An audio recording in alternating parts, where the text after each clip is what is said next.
उद्धव जी महाराज भागवत में कहते हैं, आशा महो चरण रेणुज श्याम हम श्याम वृंदावने किमपि गुलमलतौषधीनाम।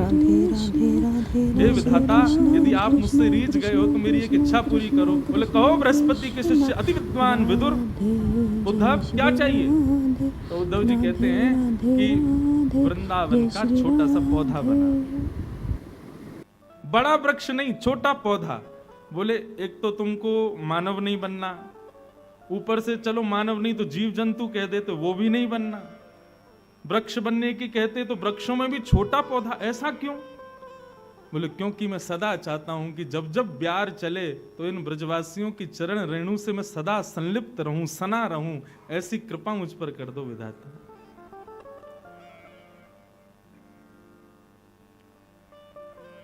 एक भोरी सखी जी का पद है,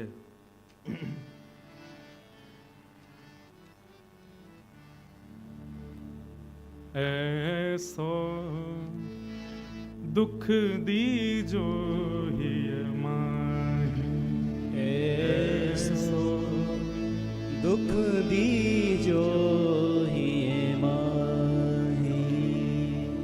संसार के लोग सुख संपत्ति घर आवे, कष्ट मेटे तन का, ओम जय जगदीश हरे। परंतु श्री किशोरी जी की सहचरियां, ऐसो दुख दीजो हिय माही, ऐसो दुख दीजो हिय माही। श्रीमद् भागवत में किसने दुख की कामना की पता है आपको? श्रीमद् भागवत की सबसे पहली स्तुति है कुंती जी की स्तुति, भगवान की बुआ। महाभारत के 3 पात्र मुझे बड़े प्रिय लगते हैं, कुंती, कर्ण और कृष्ण। तीनों के नाम राशि एक ही है, का से नाम शुरू हैं तीनों। कुंती जी की सबसे पहली स्तुति है भागवत में, प्रथम स्कंद में ही। तो मैं तो अपनी कथा में ऐसे प्रारंभ करता हूं कि भाई भागवत में 12 स्कंद हैं, तो एक प्रकार से 12 स्कंद रूपी भागवत रूपी ये बिल्डिंग कुंती जी की स्तुति की नींव पर खड़ी है।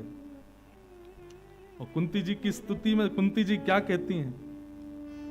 भगवान द्वारिका, अब ये सब भाव जरूरी हैं भैया, इसलिए श्री जी सुनोगे तो ज्यादा मिठास रह जाएगी, तो शुगर रह जाएगी भैया। नकद पापड़ भी खाओ, नकद अचार भी चखो। अच्छा एक बात कहूं, हमारी भागवत जी पापड़ अचार नहीं है वो तो उनके आगे तो अमृत भी फीको लगे।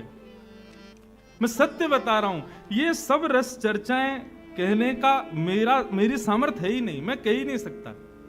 आप मुझे साल भर में नागपुर के अलावा इन सब चर्चाओं में कभी देखोगे भी नहीं। मैं सीधी सीधी कथा कहते हैं, परंतु लगता है कि उस पूरी कथा का ही बल ये सब चर्चा कहवाता है।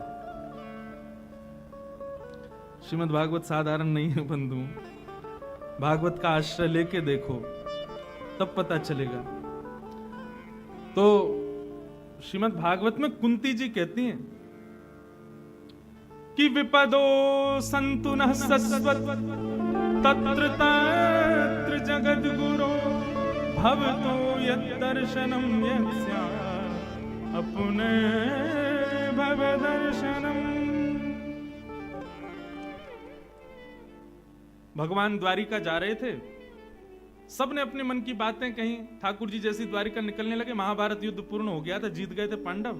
तब पांडवों की मां कुंती रथ को रोक लेती है और ठाकुर जी से कहती है मुझे आपसे कुछ बात करनी है। ठाकुर जी बोले बुआ आज्ञा करो। तो सब बातें कहती हैं, बहुत सुंदर स्तुति है। अंत में कुंती कहती है मैं जान गई हूं कि आप भगवान हो और भगवान से कुछ मांगना चाहिए, भगवान तो इच्छा पूर्ण करते हैं। द्वारिकाधीश बोले मांगो बुआ क्या चाहिए? बोले पहले वचन दो, जो मांगूंगी सो दोगे। ठाकुर जी बोले वचन की क्या? नहीं वचन दो, तुम वचन के पक्के नहीं हो इसलिए वचन दो। ठाकुर जी ने कहा वचन देता हूं, जो मांगोगी सो दूंगा। तब कुंती कहती है कि विपदः सन्तु न सस्वत् तत्र तत्र जगत गुरो। इस संसार में जितनी भी विपत्तियां हैं वो सब मेरे जीवन में आ जाए। द्वारिकाधीश कांपने लगे कुंती की स्तुति सुन के। बुआ ये संकट कष्ट भोग के तेरा पेट नहीं भरता, क्यों मांग रही है? अरे देख अपने पुत्रों को देख, वो राजा बन गए, महाभारत युद्ध जीत गए, हस्तिनापुर के सिंहासन पर बैठे हैं, जीवन भर इन्होंने और तूने कष्ट सहा, आज पहली बार ये लोग राजा बने हैं और अब तू फिर से मुझसे दुख मांग रही है, क्यों? कुंती बड़ी अच्छी बात कहती है, अच्छा कन्हैया एक बात बताओ, तुम ये बात मानते हो ना कि कल तक हम दुखी थे? ठाकुर जी बोले हाँ, और आज हम सुखी हैं? बोले हाँ। तो देखो कल तक हम दुखी थे तो तुम यहीं बैठे थे, आज हम सुखी हुए तो तुम छोड़ के जा रहे हो, तुम द्वारिका जा रहे हो। जिस बात से हमारा श्याम सुंदर हमें छोड़ के चला जाए वो बात हमें प्रिय नहीं है, चाहे वो हस्तिनापुर का सिंहासन ही क्यों ना हो। इसलिए कन्हैया मुझे लगा शायद तुम विपत्ति में ही संग रहते हो, इसलिए विपत्ति दे दो। लेकिन बंधुओं हमारी ब्रज की सहचरियां, आचार्य चरण इतना सुंदर भाव कह रहे हैं, श्री भोरी सखी कह रही हैं दुख मांगो श्री जी से, लेकिन कैसा दुख मांगो? ध्यान से सुनना।